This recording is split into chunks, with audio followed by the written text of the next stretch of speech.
आकाशवाणी औरंगाबाद. अपर्णा अध्यापक ठळक बातम्या देत आहे. नाशिक जिल्हा मध्यवर्ती सहकारी बँकेनं विद्युत देयकापोटी जमा केलेली 33 कोटी 22 लाख रुपयांची रक्कम महावितरणकडे भरणा न केल्यानं महावितरणनं बँकेचे अध्यक्ष नरेंद्र दराडे तसंच बँकेच्या 2 अधिकाऱ्यांविरुद्ध फसवणूक आणि अपहाराचा गुन्हा दाखल केला आहे.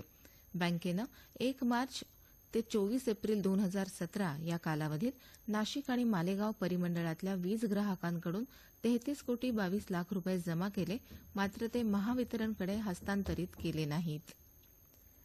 अहमदनगर जिल्ह्यातल्या निळवंडे धरणाच्या कालव्याचं बांधकाम करण्यासाठी शिर्डीचं साईबाबा संस्थान विश्वस्त मंडळ राज्य सरकारला 500 कोटी रुपये कर्ज देणार आहे.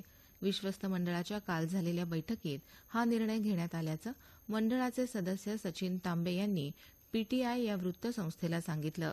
राज्य सरकारनं ठराविक कालमर्यादेत ही रक्कम संस्थानला परत करावी असं संस्थानकडून सांगण्यात आलं आहे. सेंद्रिय शेतीमाल उत्पादक ग्राहक जागरूकता अभियानाअंतर्गत औरंगाबाद शहरातल्या चेतन ट्रेड सेंटर इथं आज सकाळी 11 वाजता एका चर्चासत्राचं आयोजन करण्यात आलं आहे. सेंद्रिय शेती करणारे शेतकरी आणि ग्राहक यांच्यासाठी हे आयोजन करण्यात आलं असल्याचं भारतीय जनता पक्षाच्या किसान मोर्चाचे प्रदेश चिटणीस पंजाबराव वडजे यांनी सांगितलं. पंतप्रधान नरेंद्र मोदी आज सकाळी 11 वाजता आकाशवाणीवरील मन की बात या कार्यक्रमातून श्रोत्यांशी संवाद साधणार आहेत.